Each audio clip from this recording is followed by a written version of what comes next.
Good evening. Live on Facebook from UCLA Hospital Ronald Reagan Center in Westwood, California. Sitting in a chair in my third room in 3 days. Oh, hi. Hi there, how are you? Okay. Well, we have a friend here delivering us some tasty treats from Thank you, downstairs. thank you. Thank you, sir. You're welcome. Have a nice evening. Thank you. Well, they take good care of you here, right? So this is the third room in 3 days. Day one was in case you haven't been keeping up. Day one was Saturday, where I was called in to check my heart after the echocardiogram because I had too much fluid around my heart, and rushed into a emergency procedure to start draining it.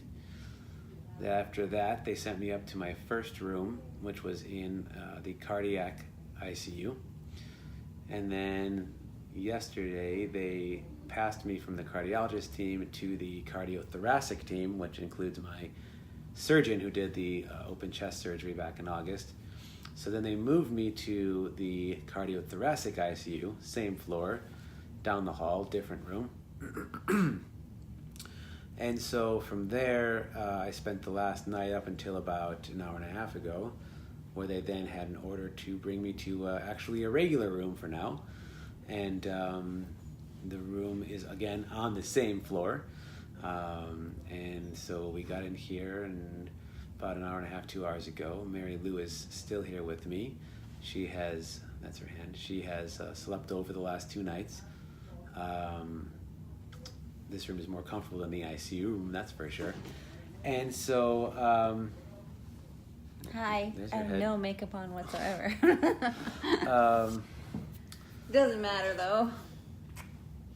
Yeah, so anyway, so we're in the hospital, and we'll be here, and this is probably not the last room we're going to be in. So I'm tired. I've barely slept in the last few days. They don't let you sleep much here. Every couple hours, someone's waking me up to test something, take something, give something. I don't know. But let's see. The fluid that they took out is being tested, and some results have come in so far. We found out that it's not a MRSA infection, but we're still waiting to hear some other things. There are some other potential things that could involve just inflammation of certain kinds, all the way to something as severe as malignant cells, which would mean that something from my cancer was left behind or got into my heart wall somehow and created the inflammation which caused the heart to fill with fluid. So I showed this bag the other day. I'll show it again. For those of you squeamish on the sight of red things, you have a chance right now to turn your head. It's not that gross, but I'm just giving you an update. 3, 2, 1. Okay. This bag right here of gooey stuff, it is the fluid from around my heart, which is bloody-ish and yummy. I don't know, can you guys even see it? It's heavy as hell. So that's still attached to me. It's attached. This hose is going into the middle of my chest here, and it's pretty uncomfortable actually. I'm on pain meds, of course, but it's, that the pain really never goes away fully.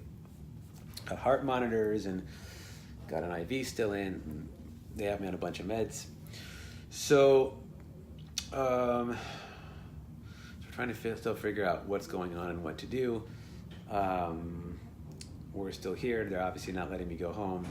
And so it's a little frustrating, I got to admit, because A, I'm in the hospital. B, I missed 3 parties over the weekend and had to leave another one early.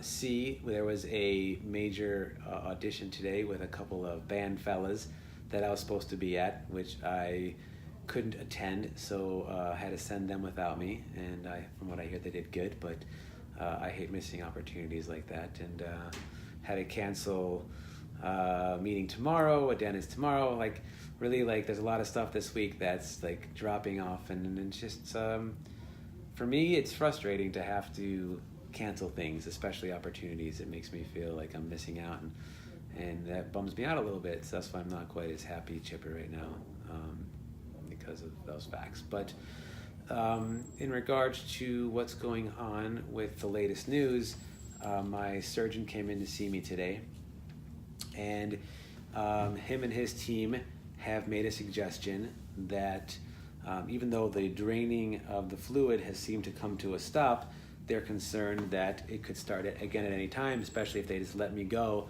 and it happens again and I'm not near a hospital.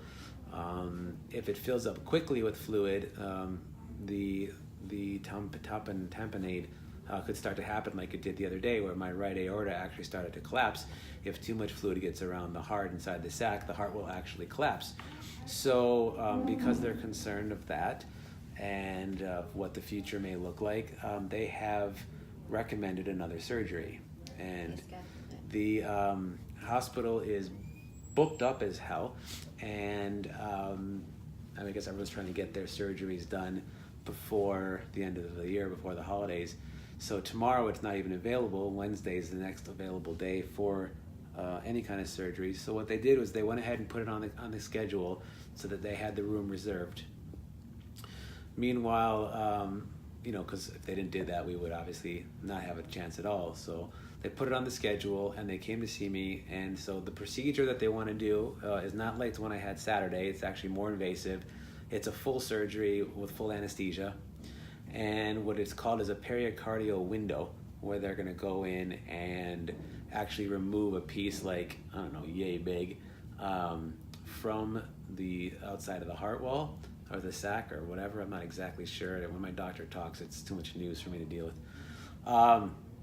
So they would remove that and create what's called a window, which would let any fluid that comes in actually just naturally drain, I guess, technically into my belly and sort of disperse back into my body. What that would allow is for that any additional fluid that comes in to drain without creating that dangerous situation where the heart is surrounded by so much fluid, and therefore taking me out of harm's way of some deadly situation. Now, of course, if I hadn't have had this major surgery in August, it'd be a pretty straightforward procedure where they put some holes in, they go in some scopes, and they do stuff. But since there has been scarring and stuff, it does create some other possible obstructions. Hopefully there isn't anything too obstructive so that they can get in without having to do anything really invasive as far as opening me up in any other way than the way that they would go through they said the left chest is where they'd go through with 4 holes and some other stuff. I don't know, I have to find out more information. I have not given the 100% go ahead yet. They said that I could choose to take the anti-inflammatory meds for the heart and a couple other things over the next few months and see if it just dissipates by itself. It may, but again, if it doesn't, especially if I'm not near a hospital, it could become a very deadly situation. So my doctors are recommending that I do it, but then what that means is that I'll be here for a lot longer. They'll do the surgery Wednesday. I'll have to go back to ICU, which would be my 4th room in my week here, and stay there to recover for a couple days, and then probably back to another regular room until they feel like I can go home, which would have me here in the hospital for a total of at least a week or so. Already, again, canceling more things. We're supposed to be leaving town for the holidays this weekend, have a nice weekend with friends down in the Palm Springs area, which I really still hope I can get to. I really need a break, to be honest with you, and really want to see some peeps. So that's all up in the air. Everything is up in the air right now. Tomorrow I'll make the decision. I'm not going to rush it today. I'm still waiting for the fluid results to come back. I hope to hear more about what's going on, and it'd be great to have a little more definitive information as far as the results of the fluid, so that I'm making a decision, with all the facts. So that's pretty much it. Tomorrow at some point I will make the decision for sure, and if that's the case, we'll go forward and have it done. I had a CAT scan today. I'll probably have an echocardiogram tomorrow, and again, hopefully get some results back so that we can make the right decision before going into Wednesday. And if it's to have the surgery, then I'm not sure what time it'll be yet, but it'll be here in Ronald Reagan Hospital downstairs, and we'll keep you guys all posted. I know it's a lot that I have to think about and a lot that I'm going through, and many of you have your own suggestions and ideas as to what I should do. Honestly, I'm not interested in hearing ideas right now, so thank you for your best interests, but I don't need any help from anybody right now. This is my own decision and something that I need to do with my doctors and with Mary Lou, of course. So I just want to let you guys know your love and support is all I really need. Your prayers and your good vibrations is all I could ask for. We're just going to stay here and relax tonight, hopefully get a little bit of sleep, and take it as it comes. And tomorrow at some point we will decide again, make the official call, and of course I'll get on and update you guys when I know exactly what's going to happen, especially if I have some results from the tests. That's it for now.